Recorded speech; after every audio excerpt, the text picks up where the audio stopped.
that we receive today, no matter where and under what circumstances, as long as it is under European guidance and power, is special education. By that I mean education that is designed to serve the special needs of Europeans. And the needs that Europeans have for African people is a need for African servitude. So the education of African people, no matter how sophisticated, no matter where undertaken, whether in the public schools, in the private schools of America, in the institutions of higher education, Harvard or Yale or anywhere else, is an education for servitude. Too often we, as African Americans, assume that the purpose of education is to prepare ourselves for jobs.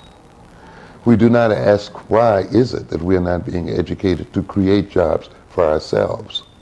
We assume that those jobs will be offered to us by other people.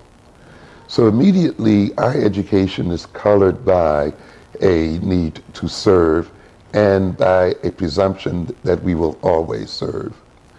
Any education that operates on the presumption of servitude is an education that cannot function in the interest of our people. To appropriately talk about education, then, we must ask the question, education for what?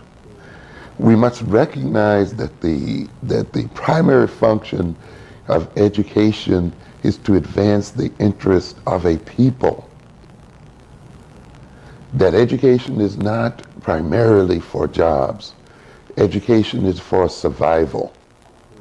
For if we are educated for jobs, if we are educated to be computer engineers or accountants and so forth, and yet we cannot secure our survival as a people, then that education would have been for naught.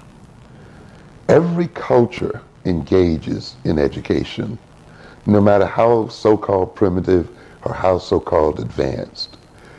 When a young child is taught, let us say, to fish or hunt or to carry out the rituals of the group or to cook or to sew or to do any of the tasks of a society, it is being educated to maintain that society, to sustain that society and advance its interest. When we as African people in America then look at our situation today, we must ask ourselves, first and foremost, are we being educated to sustain our very biological survival?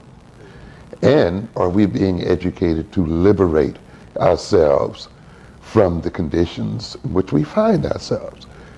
This is the function of an African-centered education, to secure the liberation of African people. A good education is not measured by the institutions that we attend, nor in terms of whether we are integrated with another people, nor in terms of whether we are receiving so-called equal funds, but in terms of the degree to which that education secures our survival as a people and solves our problems as a people. You begin an educational curriculum and you begin educational curriculum planning by first asking what are the problems our people must resolve. For we must be educated not to solve the problems of other people first, but to solve our own problems.